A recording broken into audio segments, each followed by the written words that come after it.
Hey guys, it's me, Ben, back again with another taste test.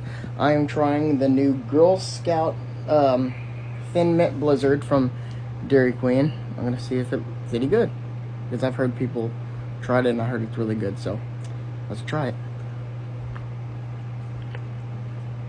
It's cold.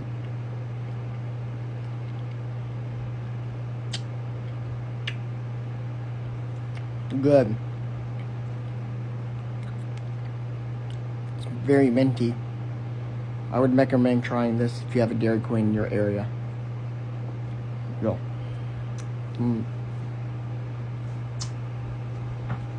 Alright guys, so anyway, if y'all have any more taste test suggestions, put them down in the comments below, and I will see y'all next time.